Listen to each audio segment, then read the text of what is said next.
Good morning, guys. I'm Chris, and welcome back to this Sunday's episode of Rift Amps. Have you ordered our limited run RTM1 Black Friday special amplifier? It's our tribute to the JTM 45, a 1 watt head. Limited run, only on sale until the end of Monday, the 1st of December.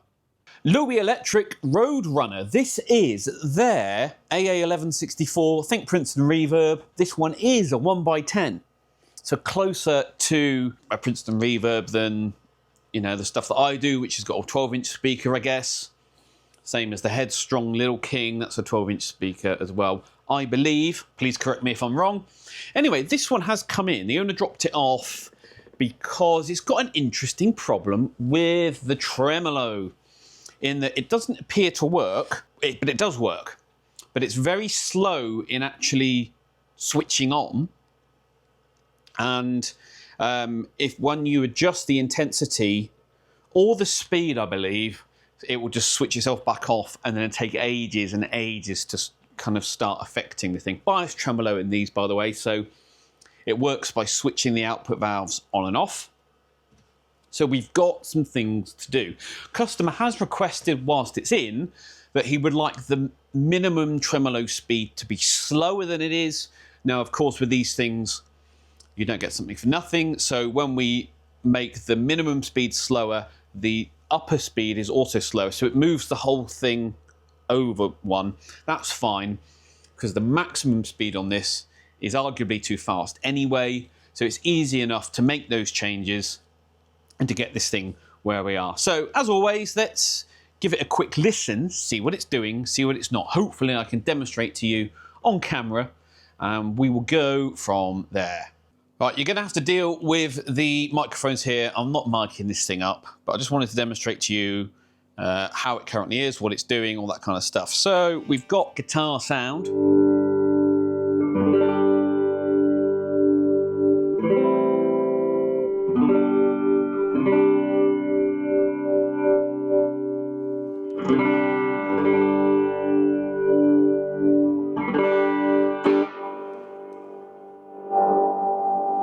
Reverb's a bit feedbacky. Right, tremolo. So I'm on minimum speed, intensity on full. Should hear it throbbing, and we're not. There's no trem. Speed on full, nothing. And there we go.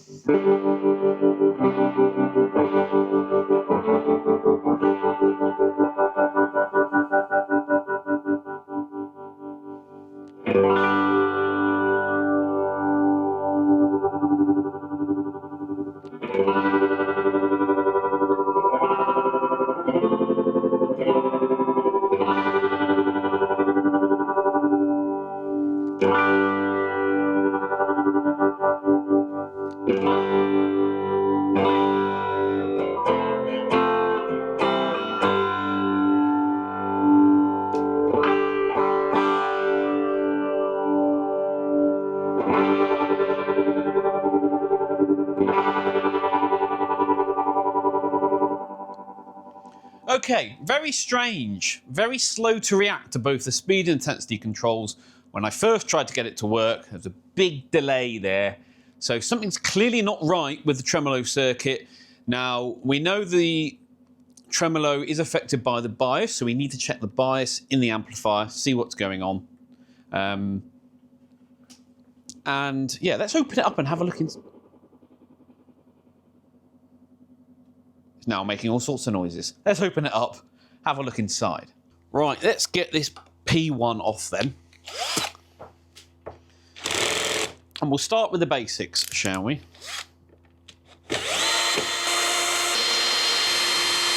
I do love the two-tone cabinet. I think it looks great.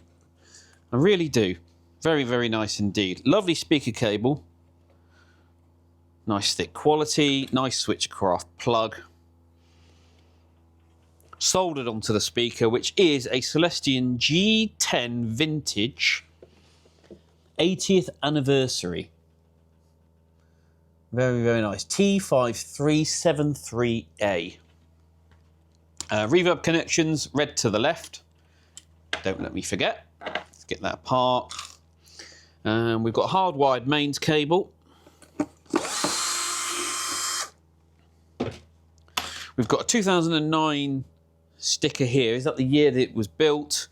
No CE mark on here, no Roche mark, but it is a UK amp, and there's nothing on the back here to say that it complies with the legislation at the time. It's a bit naughty. You know I'm quite hot on that.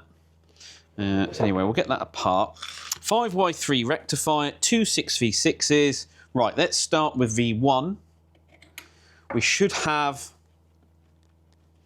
a 12AX7, assuming it's a standard Princeton Reverb lineup. Oh God, that was tight. JJ ECC 83. V2, which is the reverb driver, should be a 12AT7, Tango 7. And that's an ECC 83, so that's wrong. V3 should be an ECC 83, 12AX7. God, these sockets are tight. That's really good. Nice grab on those. That's a 12AX7. And in V4 is an Electro-Harmonix 12AT7, which should be an AX7 ECC 83. So we think we got these in the wrong order. So let's pop that in the reverb driver, shall we? Where it belongs. We'll pop a 12AX7 in V3 and an AX7 in V4, the correct one. Now V4 is both the tremolo and the phase inverter, cathode phase inverter on these. So let's then fire this thing back up, give it a quick test, and see if having the right valve in there, speaker, gives us what we're after. Well, it's tremoloing straight away.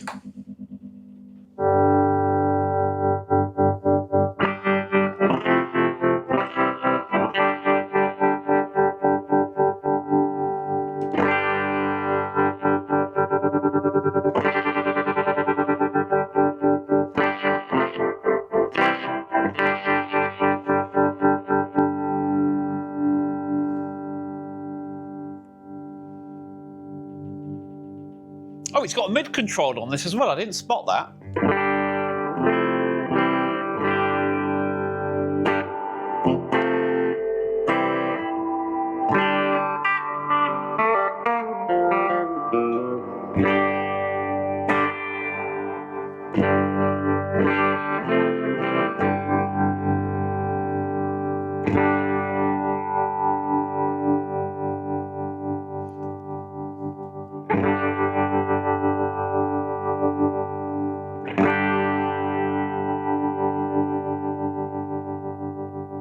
Well, that sorted that issue out, hasn't it? That was easy enough. Reverb's still really feedbacking. I can hear it right now. So the tank is hearing itself. It's actually getting louder now.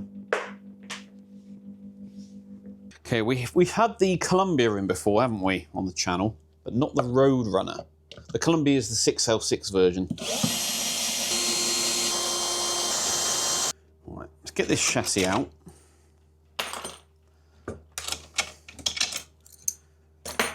And have a look inside. Okay, here we go. Top side of the chassis. No markings on the transformers as to who makes them. Actually, that's a lie. I can just see on the output transformer. Might be difficult in the light, but if we zoom in, you might be able to see something too. There is underneath the paint some words. So it's say by magnetic components. There you go. But apart from that, not really much else to say on this side other than... No, that's it really. No, nothing. Okay. That's that. Sorry, I've just spotted something. The reverb transformer on this, 14,500 ohm into 4 ohm. That's not your standard reverb, so Fender style reverb transformer spec. It's normally an 8 ohm tank. We'll have to check that. We'll have to check what tank it's got in it, but that's not, assuming it's a standard Fender reverb circuit, which it should be, that's not the standard transformer, spec transformer for it. That is interesting. Where be the lazy Susan? So similar to the Columbia reverb that we saw before, we've got a nice piece of FR4 board, and it's got an insulating board as well. You can kind of see there's a second board underneath. So he's not using standoffs, he is squeezing it to the chassis. Get something to point with. Unlike your standard AA1164 that has a filter cap can, this has got the filter stack on the main board. And he's got his bias supply up here as well. Safety earth grounded to a transformer bolt, that's a no-no. We've got some of the transformer center taps and grounds done to transformer bolts. Now, with those, as long as they're not going to come loose, and I mean really not come loose, yes, it's not the greatest thing to do, but it's not illegal, it's just not great practice. But you can, you know, if you take the right steps and ensure that these things aren't going to come loose, you know, you can do it, but we advise not to. Let's just take this one for example. I mean, it wasn't very tight. Just a standard nut. It's not a Keps or a nylock. The solder terminal is locking. Now, ideally, you would, if you're going to do it that way, you would use a tiny bit of Loctite, which they haven't done. But that wasn't very tight at all. Okay, but we see we've got a different grounding point up here. So why wouldn't you put that there, and those as well, apart from the safety earth? Why wouldn't you just do it that way, right? But here we are. Let's check the others. That was loose. That one's tight, and this one tight as well. Okay, it's what it is. We zoom you down a little bit. So we've got the Mallory 150s. You don't get them in yellow anymore, do you? They're all white. Let's have a look. Appears to be pretty standard Tremolo spec, AA1164 spec. Some silver micas there, there and there, but nice spray cathode bypass caps. Pretty standard. We've got grid stoppers on the phase inverter, on that gain stage there, on the reverb input as well. And what's going on there? Oh, and he's got, hold on a minute, both inputs. Oh, okay, so he's done the but they're not 68Ks. Hold on.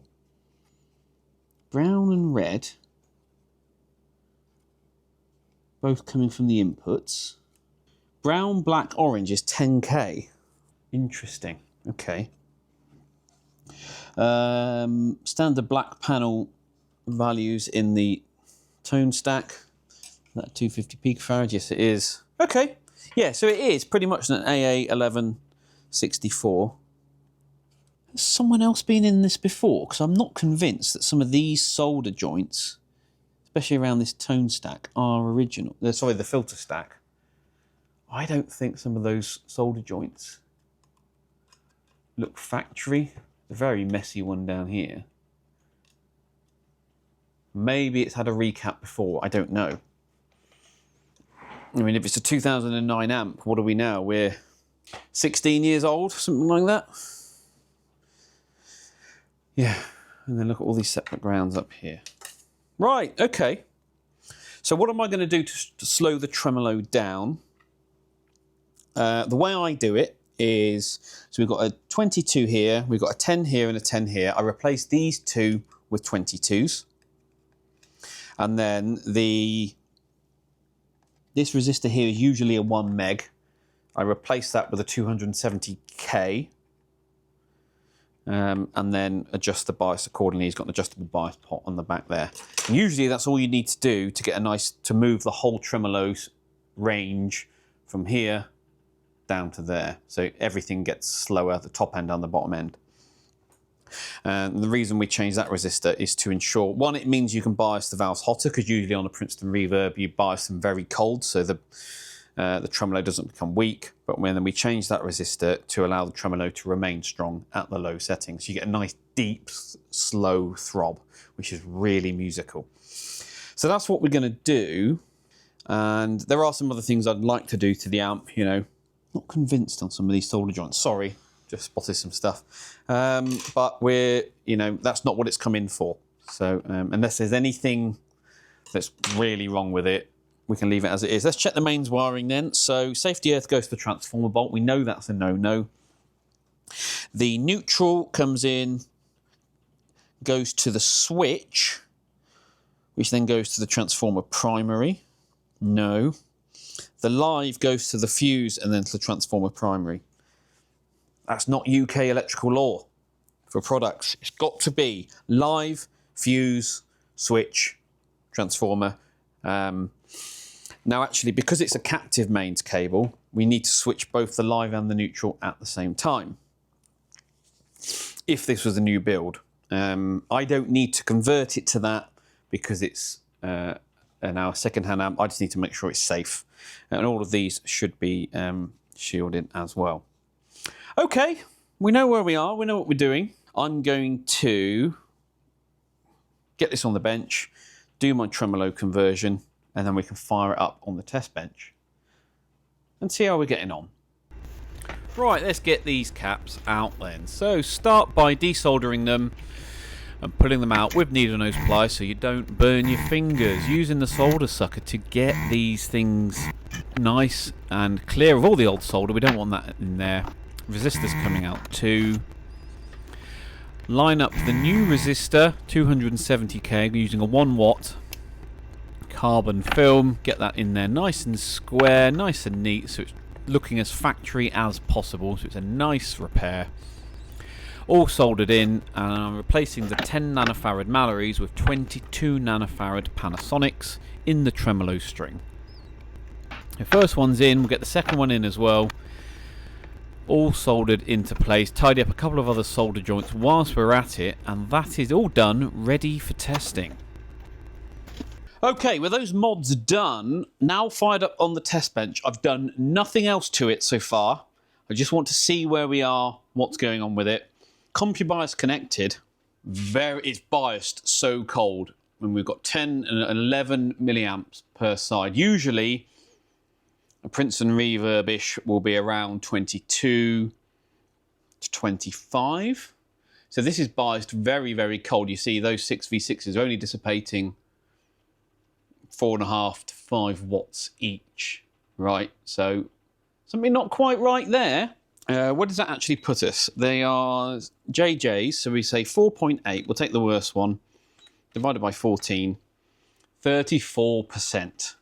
Okay, and if we have a look at the output sine wave on the scope, I'll just zoom you in, and we'll have a look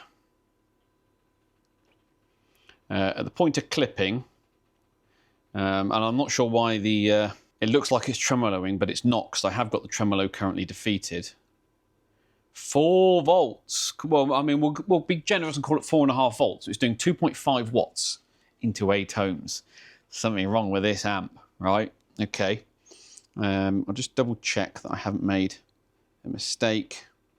No, that is correct. Okay, sorry, just connect that back up. So what we're going to do is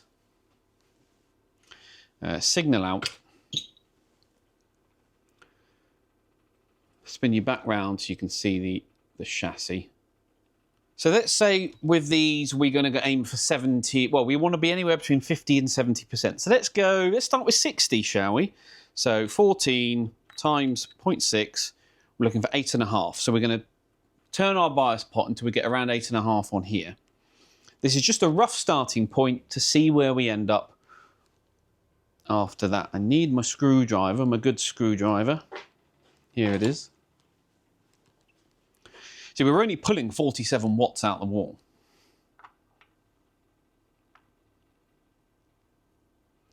Here we go, bias up. So I'm looking for about 8.5.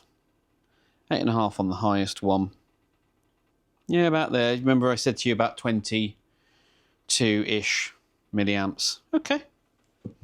So we'll start with that. We've still got this jumping around, but let's...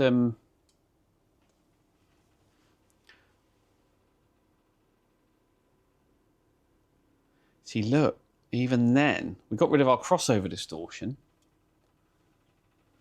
But we're still, I mean, we've increased the output slightly. We'll call it 5 volts, 3 watts.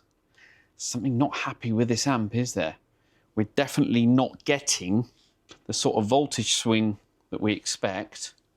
I mean, so really, if it's a 12 watt amp, we should be looking to get, well, 10 volts into 8 ohms will give us 12.5 watts. So we're looking to try and get this number to 10 clean, right? And we're not getting that. So there's definitely something going on with this amp. Definitely something strange. Okay, so what could it be then? Well, let's get our second probe. And let's say input to 1 valve.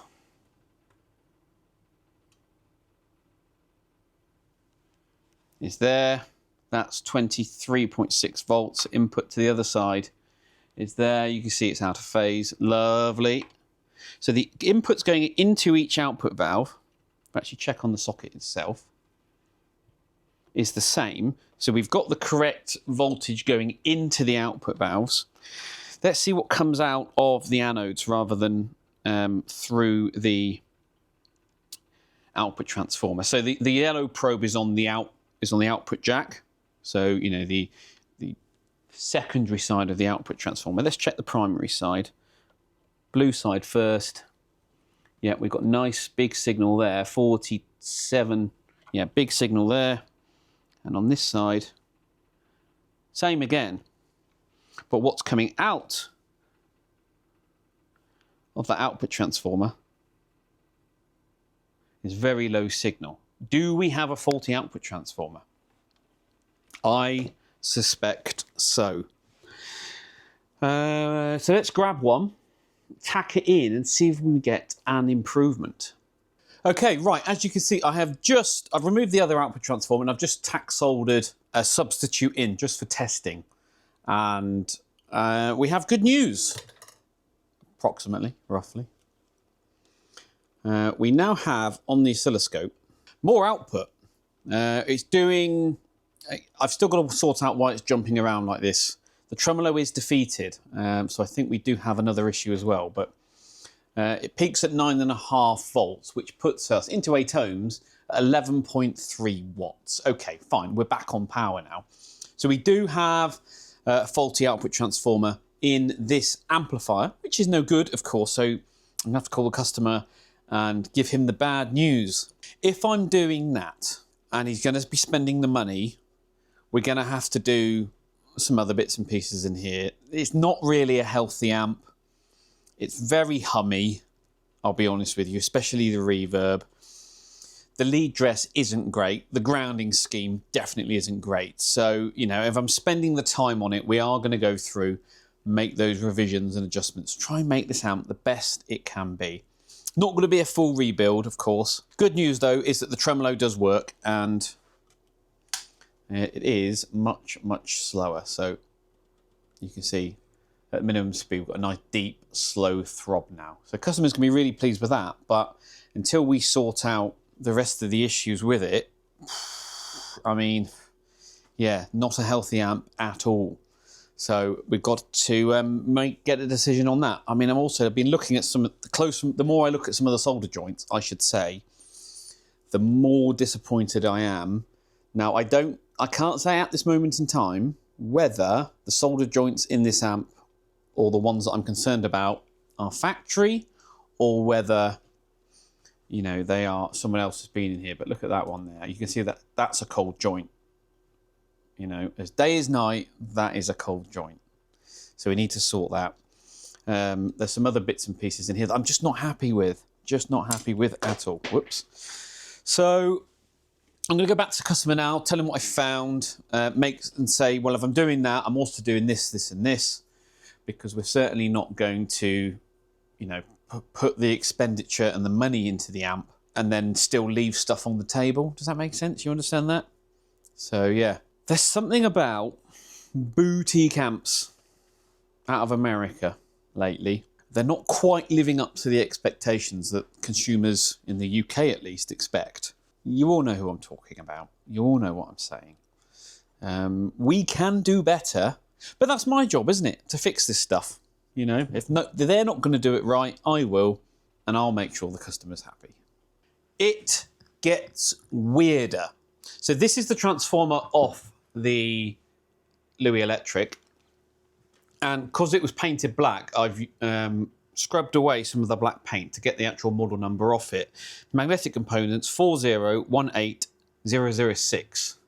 Now it looks bigger than your typical Princeton Reverb sized output transformer.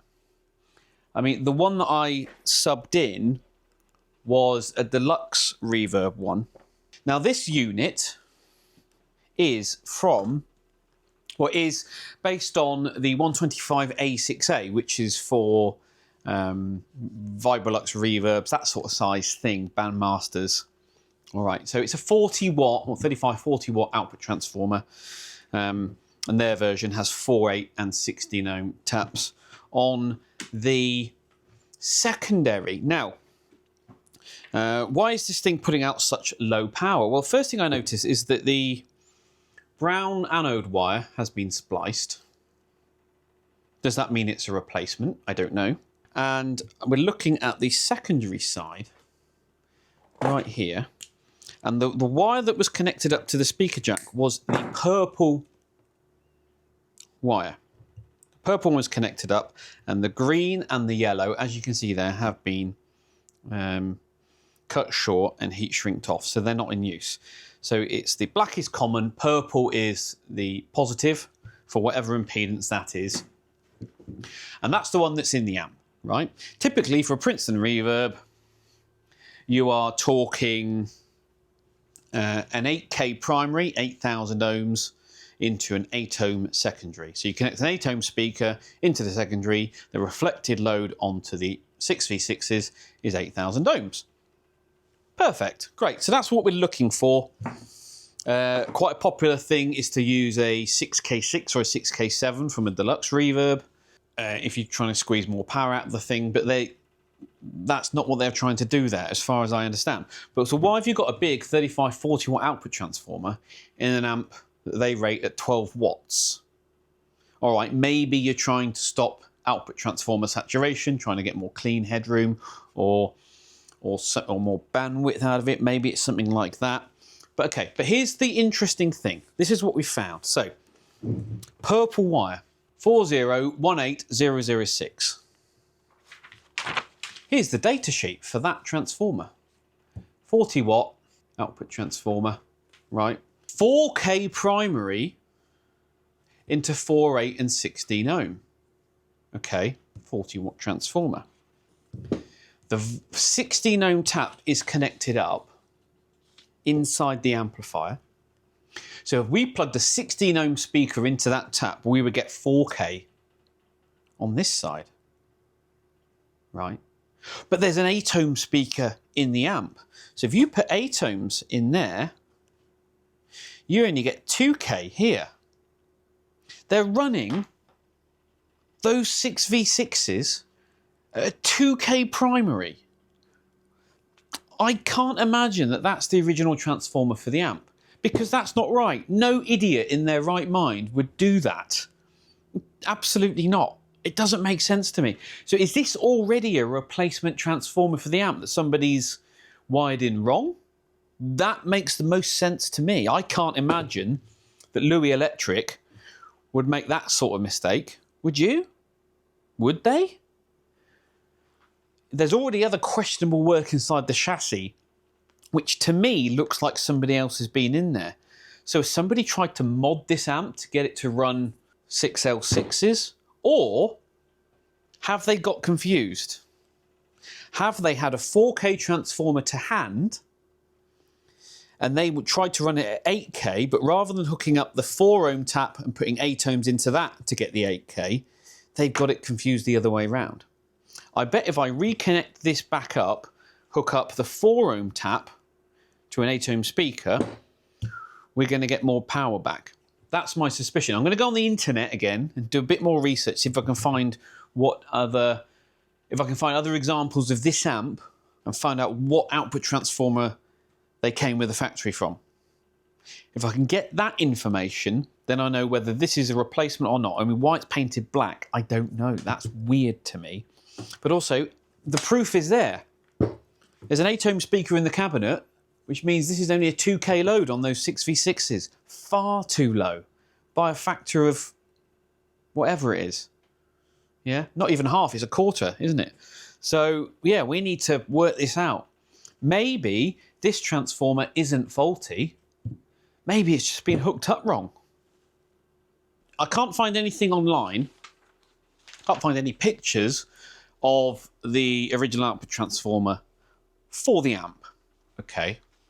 Nor can I find any written spiel about it being an upgraded unit or anything like that. So I just don't know at this time. The only thing I will say is that there are extra holes in the chassis for this unit that have been drilled or added. So I don't know whether someone else has done that or what. I just don't know. I'm kind of flying blind here. But what I've done is I've reconnected up the yellow secondary tap, which should be the 4 ohm tap, right? Yellow here, 4 ohm, because that was cut short. So I've spliced a wire on and now we're connected to that. So we're going to measure the impedance of the transformer. Many ways to do this. I've shown it on the channel before. One of the quickest ways is to connect mains voltage to the 2 anode wires, like that, and then measure the reflected voltage on the secondary, and then we can do our calculations. So that's how I'm going to do it. Obviously, if you're going to do this, be super safe, be careful, don't F around with stuff. But this is just a really easy way to test output transformers. So we're going to measure the mains voltage coming in and the voltage coming out, and then we can do our sums from there. So we're on the yellow tap, which is 4 ohms, okay? So mains voltage today, I'm going to turn it on now, is 239 volts. So we had 239 divided by our small number, which is 8.07. 8.07 means we've got a winding ratio of 29.61 to 1. Okay, which means if we did it the other way and put 1 volt into the secondary, we would get 29.6 volts on the primary. So 29.6, well, let's call it 29.6. Okay, 29.6. The impedance ratio is the square of the turns ratio. So 29.6 times 29.6. We've got 876 ohms. That means if we put 1 ohm, if we connected a 1 ohm load to the secondary on that yellow wire, we would get 876 on the primary. All right, so we can times that by 4, which means that's it. This is measuring as a 3,500 ohm transformer, not quite the 4K that the data sheet says it is. Right, we'll double check our numbers again just to make sure. We'll do it again. 239 volts still going in. Just double check that. Yep. Divided by 8.08 volts on the output, 29.579. All right, so times by 29.579, 874.9. So 875. All right, into 4 ohms, so times by 4 puts us at 3.5. Right, okay, 3,500 ohms. I'm going to turn it off. Because we've got the purple wire, let's measure the purple one as well. See if we get a similar result on the purple. We'll connect up to the purple. Mains voltage on again. You'll get a different number this side now. 239 volts again, divided by 16.19. So we've got a turns ratio of 14.76 times by itself times 14.76, an impedance ratio of 217.9 to 1. The violet should be 16 ohms, so times by 16 puts us at 3.5. So this particular unit isn't measuring at 4K. On both the 4 and the 16 ohm taps, it's measuring at 3.5K. Interesting, right? Very interesting indeed. 3K5. So, which means when the 8 ohm speaker was connected to the 16 ohm tap, the valves weren't seeing 2K, they were seeing, what, 1.75K? Is that right? Yeah. No wonder it's so low on power. That's ridiculous. So what are we going to do then? Well, we're going to put 8 ohms into the 4 ohm tap, right? Which means, remember, it came out at 3,500 ohms. So we're going to put, and we're going to double that times by 2. So we're going to put a 7K load on it. So halfway between the 6K6 Deluxe Reverb-ish E impedance and the 8K Princeton Reverb. So, okay. And that should get us closer to where we want to be. Right, let's turn everything off. This is interesting. Right, I'm going to reconnect this transformer back into the chassis, connecting the yellow wire up, which is the 4 ohm tap, but we're going to connect an 8 ohm speaker to it, or an 8 ohm load, and then we'll go back and measure the output on the scope. Right, I just wanted to show you. Do you remember I mentioned the holes in the chassis are different? So these two holes here to the left, zoom you in a bit more. So this one here and this one here appear to be the original transformer mounts. So this one and this one. And then these two to the right hand side, I've just enlarged them to 4mm because I'm not going to reuse the original screws to mount them. I am going to use some proper hardware, right?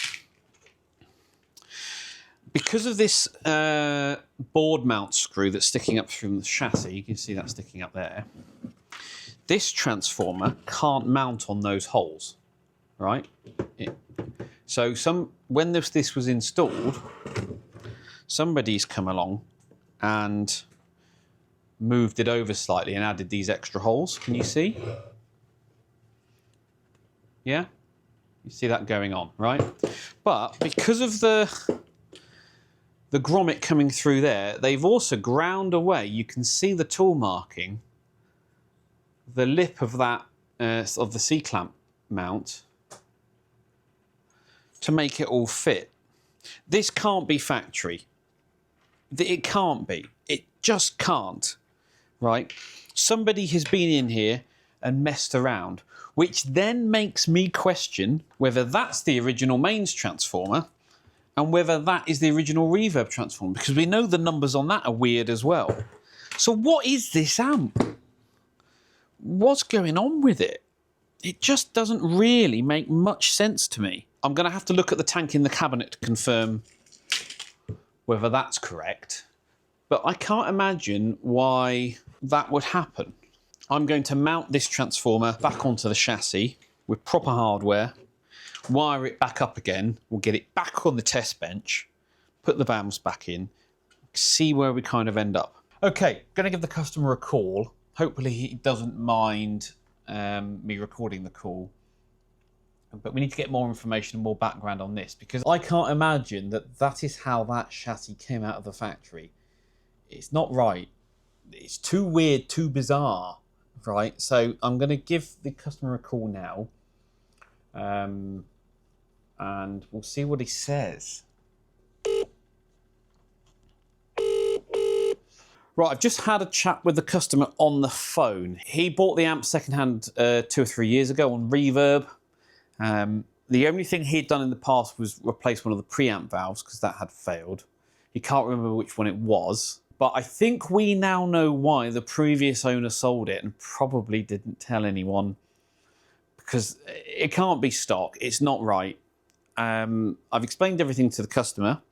One of his things he'd asked me to do was to try and help this thing break up earlier. Now, that all makes sense, right? Not because of the low output, but if I rewired the transformer that's in it, it's going to hold together a lot longer than it would do if it had a correct 12-watt transformer in there.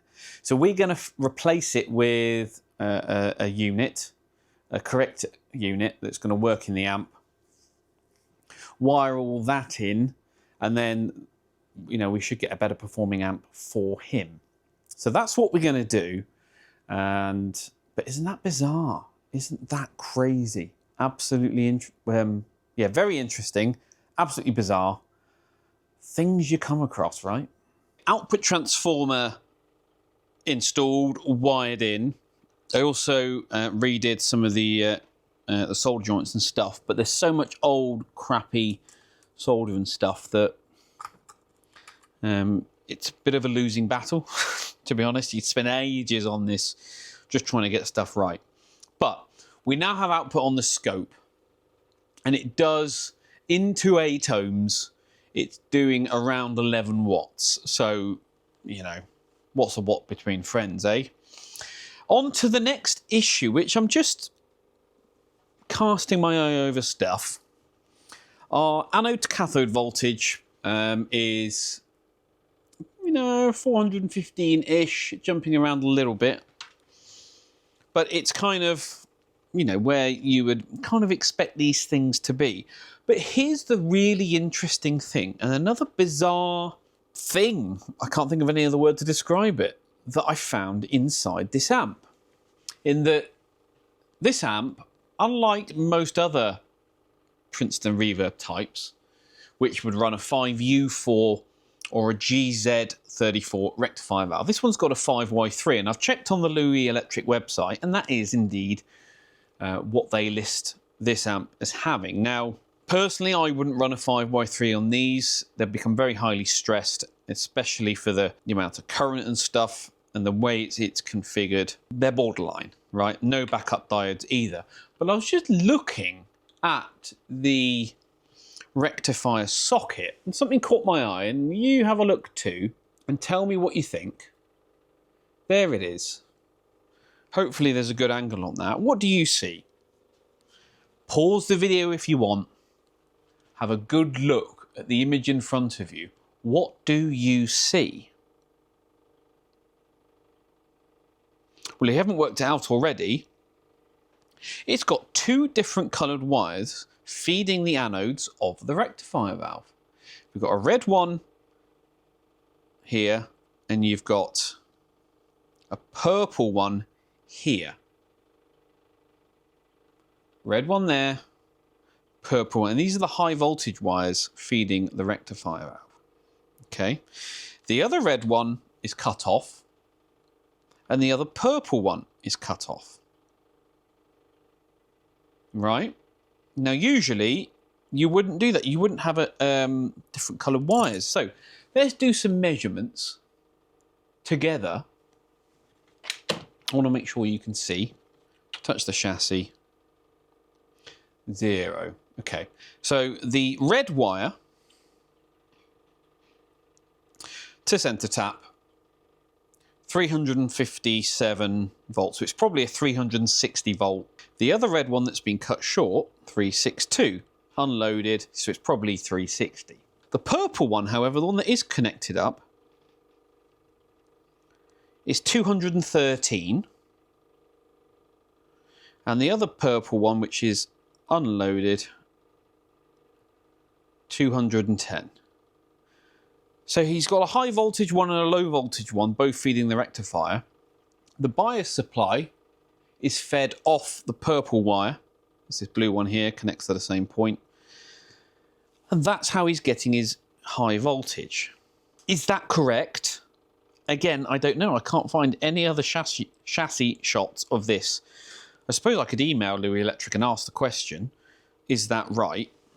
But what we know about the output transformer and the possible incorrect spec of the reverb transformer, is that mains transformer right? Very bizarre. So we go across the two windings, 573 volts, into a 5Y3, and it's giving us a reasonable B+. We know that. It's kind of ballpark where we want it to be. But what do we know about using mismatched windings in a mains transformer? It causes hum. So the question is that the correct mains transformer, and has he wired it and configured it a certain way to keep the B+ low? Or is there something else going on? Again, very bizarre. Very bizarre indeed. And I'm still scratching my head about it. The more you look at this amp, the more stuff you see in it, you do start to ask questions, because there's some really nice ideas in this amp. Some really nice stuff done. Somebody who has a fundamental idea of what to do. But there's also some stuff in here which is just mind-blowingly stupid and poorly done. And is that done by the manufacturer, or was that done after the fact? I just don't know. I have to have a good think about this now. I have to have a real good think about this. So if it's a 360, that would be 720. 720 divided by 1.414 would give us a B+ of 509 minus the rectifier drop. So it's going to be too high, isn't it? That winding is too high. I think that transform, this is just a theory, and I don't know, I've got nothing to back this up. My suspicion is that that transformer and the output transformer that was originally in the amp are for the Columbia Reverb model, the 6L6 variant. That would all make sense, even though it's wired up wrong. And they've hacked this together to make it a 6V6 12 watter. That's the only thing I can reasonably think of. Nothing else makes sense. I don't know. What do you think? So, what am I doing here? Am I polishing a turd? Am I fixing a good amp that went bad? Or was it a bad amp from the beginning? But it is crazy. It is bizarre. I am going to email Louis Electric and ask the question. I'm going to say, you know, this is what I found. Is this correct? What's going on? The other thing we should do is just check heater volts. 6.3, okay. Something doesn't add up with this amp. It's got the wrong transformer set in it for an AA1164, in my opinion. Well, it had the wrong transformer set. I think the mains transformer is wrong as well. I think that's too juicy. Too powerful. Don't like the grounding scheme. Don't like the lead dress. But some of the other bits I really like. I don't know. I'm going to have to leave this for a bit and have a good think and come back to it about what I want to do. Right. I do need to come off this. Focus on some other stuff. But yeah, that's where we are. Absolutely. Oh, and the other thing, yeah, while I'm thinking about it, the screens for the output valves are dropped through this 1K resistor, this one here. But this resistor wasn't connected to this eyelet here. It was connected to the same node as the output transformer sensor tap. This is the first. This is the reservoir cap, right? Dropped down through this 1K, but no extra filtering, which to me seemed really bizarre. This eyelet here, the one that I've now connected it to, has an underboard connection to B+2, which normally is the screen node. So I've now connected it back up there, and I've now got a slightly lower screen voltage, whereas before it was actually higher than the anode voltage. So that's now better, but again, that implies to me that somebody else has been in here messing around. This is amazing. This really is amazing. Just trying to work out what's going on. Anyway, I've got to crack on. Right, it is the next day, and I've slept on it, and I think I was right. I think somebody else has been in this amp before, either tried to repair it or modify it or whatever. Most likely, I think it went down and someone just tried to hack it back together with whatever they had to hand. The specification of the stuff that was in it, the original transformer, output transformer, just doesn't work. So clearly something weird has happened.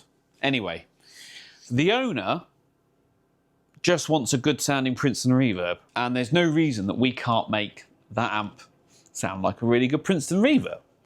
So that's what we're going to do. We're just going to go back to basics and give the guy, and ideally no parts required as well, a really good sounding Princeton reverb. The B plus in the amp, remember we were looking at this, is you know, roughly in the ballpark of where it should be for a pair of 6v6s if we want everything to be roughly where it should be. So I'm fine with that.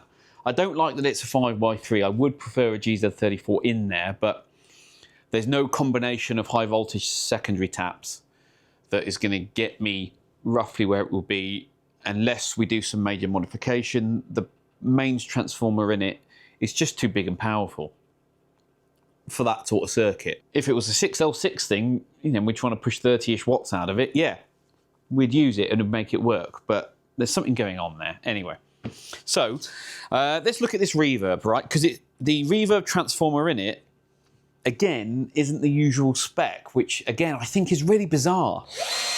I need to check what tank is actually installed in the cabinet to get my head around what's going on, get a better picture of the situation. So we'll just remove P2 from the cabinet. We'll get the reverb tank out of the bag and we'll have a look inside. It's a very nice cabinet, by the way. Oh, female to male speaker extender plug thing. Has this been used with an attenuator? Spider. Okay, so this reverb bag is 2 screws at the back. They do look like they've been rounded off, so I have to be careful. And then, is it Velcro at the back holding it in? No, just flapping around in the bottom. Oh, and there's 2 other screws at the back there. Okay, so it should be a 4AB 3C1B. That's standard Fender long tank specification for a circuit like this. So we've got a tank within metal shielding. That's an interesting way of doing that. Look at that. Okay. And then he's made a secondary bag, yeah, out of Tolex to wrap it all in. All right. So how am I going to get that out of there? Because that's tight.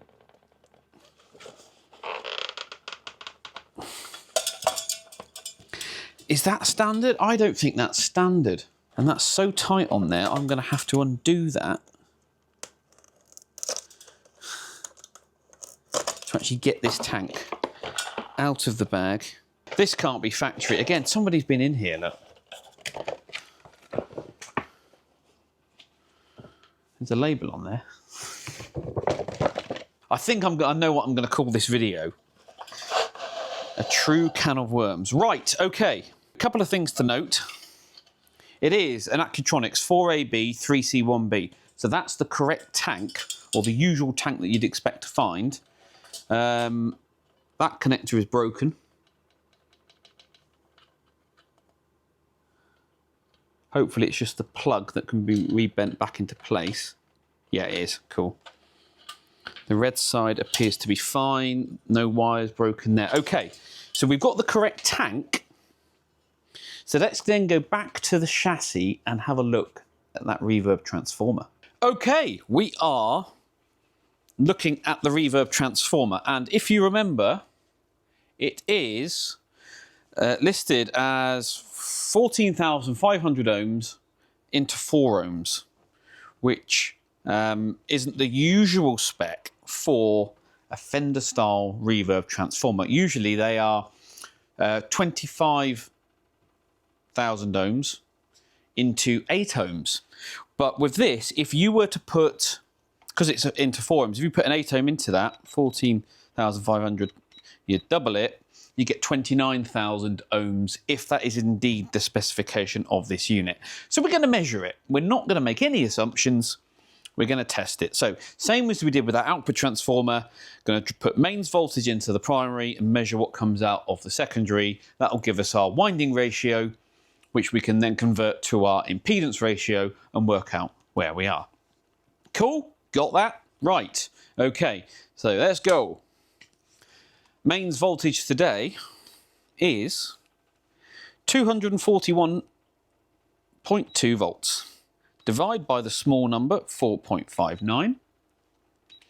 We've got a winding ratio of 52.55. Let's call it 52.55. That's the winding ratio. That means if I put 1 volt into the secondary, we get 52.55 volts on the primary. The impedance ratio is the square of the turns ratio. So 52.55 times 52.55 means our impedance ratio is 2,761.5 to 1. Okay, so that's we put 1 ohm in. So times by the 4 means this is rated at 11,000 ohms. And it said it was 14,500. Double it because we're putting 8 ohms in. Now hold on a minute, I've done completely the wrong thing there. Let's do that again. So we want to put 8 ohms into it. Means we're going to get 22,000 ohms. So it's actually going to be a little bit low for a Fender reverb circuit, but that's okay. We're in the ballpark. We're not too far off. So I'm not against, let's turn the mains off, carrying on using this. Now, is this the original unit for the amp? And if so, isn't it a shame? Because this is clearly a cheap Chinese transformer. And we know reverb transformers have a big effect on the sound. Why is we using that? Or is it a replacement? We don't know. Is it a replacement and somebody's just hacked it together to make it work? So do I want to replace the unit with a high quality one, which of course is going to cost the customer money, or do we just leave it as it is? I think for the time being, because the reverb does work, it is a little bit splashy, but there's other things we can do to fix that. I think we just install that back in the amp. Yeah, I mean, that's such a cheap unit. That's hilarious. Yeah, we'll install it back in the amp and go from there.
Well, there you go.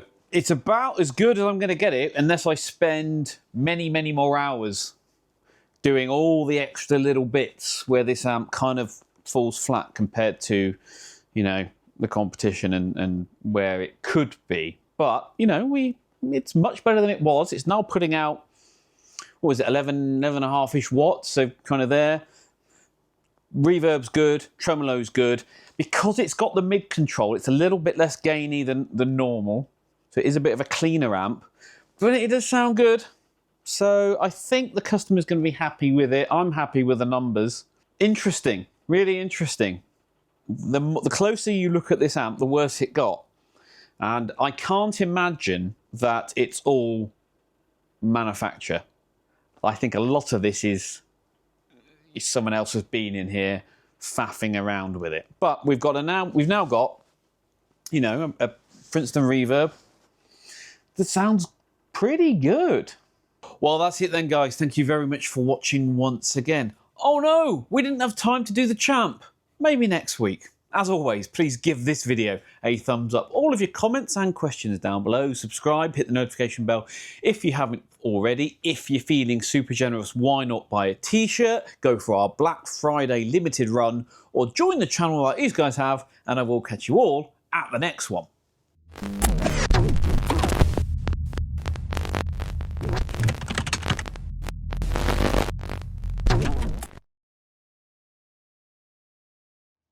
Ainsley's here, look. He's, what are you doing? You're signing off an amplifier. Yeah, I just popped down. Pete's amp that's up on the bench. So we're running it through his cabinet on the floor with his broken-in speaker, just so we get a nice reference point. We've talked about this before. Yeah. You're about to go back out on a run of shows. Yeah, I got back from Germany last weekend. I've had about 6 days at home. And then we're back out again tomorrow for the UK leg. And it's a couple of days off, but pretty much, yeah, it's non-stop up until sort of just before Christmas. So you did two European legs, sorry. Yeah. And now the third leg is UK right up until Christmas. Yeah. Yeah. And so that's your autumn tour done at that point. Yeah, it's the busiest time of the year. So it's, yeah, get it all done and dusted in one go. It seems to be when everybody wants to book the band and also when everyone wants to come out. There's, you know, when it's cold outside, nobody wants to go out, do they? No. Want to be inside for some red hot music. Right, so Ains is going to just do some cleany, reverby playing. Okay. Yeah. Reverby. Yeah.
There we go. Very That's what we get. That was a bit Spanishy.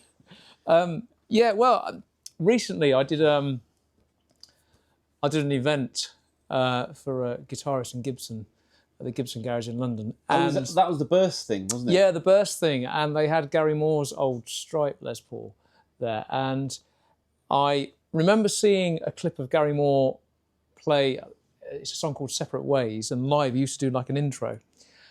And it's the most amazing bit of guitar playing I've ever heard. And just so fitting that I ended up doing this event. And I sort of thought, well, I'd better brush up on it.